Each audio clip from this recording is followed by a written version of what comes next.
So today we are going to study chapter 4 part 2. In part 1 we have already studied about the biodiversity and the observations made by scientists and the environmental science that studies various interactions of living things and non-living things, and also we have studied the food chain. Now we are going to study the food web. One living thing can be a part of number of food chains that gives rise to a food web. So it is not necessary that one living thing will be only part of one food chain. It can be a various food chains, and they can be a part of various number of food chains, and this gives rise to food web. So for example, if there are human beings, we don't only eat one type of food, we eat various types of food. We eat plants, we eat fishes, we eat non-veg, chicken and all. So this gives rise to a food web. The most important food in the food chain is a plant. Every living thing gets its food from the environment. Many animals in environment eat only plants. Other animals eat the animals that live on the plant. But plants make their own food. So here you can see food chain and food web. There is a difference between. In the food chain it is a single chain, but in a food web you can find one bird, that is eagle, eating various types of animals, that is rabbit, fox, snake and the birds. So there is this difference between food chain and a food web, and in this the plant is the most important food chain in the food. It makes its own food in the presence of sunlight using water and carbon dioxide from the air. So in the picture you can see it is using the water from the soil and carbon dioxide from the air and the sunlight from the sun. So plant always takes carbon dioxide and releases oxygen, which helps human beings to breathe. It means that plants are the main support of every food chain. So you all can see, if you observe the picture clearly, plants take in sunlight and carbon dioxide and water and minerals from the roots, and it releases oxygen which helps human beings to breathe. Environmental balance. There are many food chains in our environment.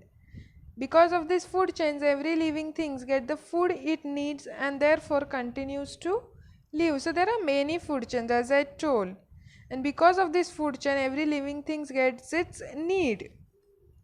Microorganisms living in the soil help the process of decomposition of plant residue, dead animals and excreta. That is, the excreta means the waste that is released by plants and that is released by animals and birds, and the plant's residue. If a dead plant is there, if a dead animal is there, that is buried under the soil, and decomposition means decaying or rotting process of that plant or animal, and this decaying or decomposition helps in adding the substances to the soil, which also helps the plant to grow.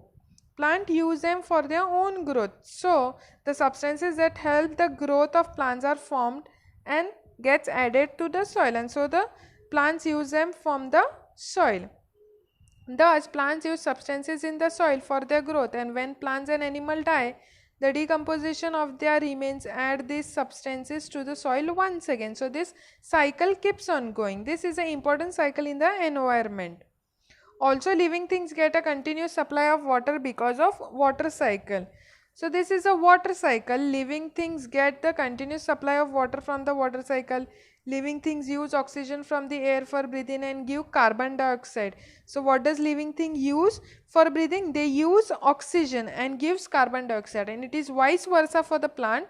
Plants take carbon dioxide and gives oxygen. Oxygen is given out in the process. While plants make their food, they take in carbon dioxide and gives out oxygen, and the oxygen is gets added to the air again. This too is a cycle in the nature. There are several other such cycles in the nature. Thus there is an interaction among living things and non-living things in the nature.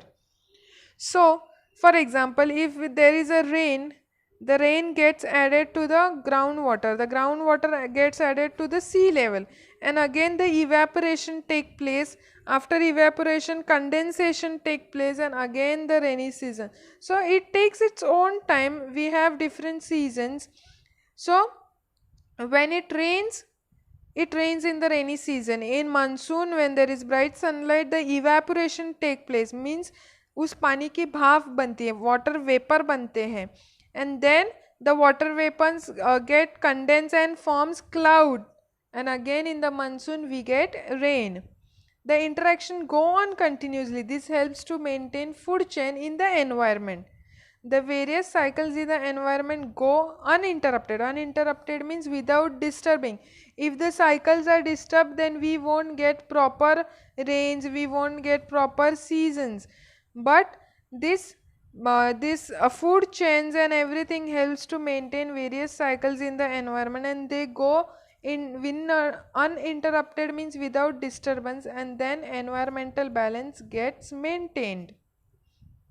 If these cycles are not disturbed, the environmental balance is maintained, but if these cycles are disturbed, the environmental balance gets disturbed.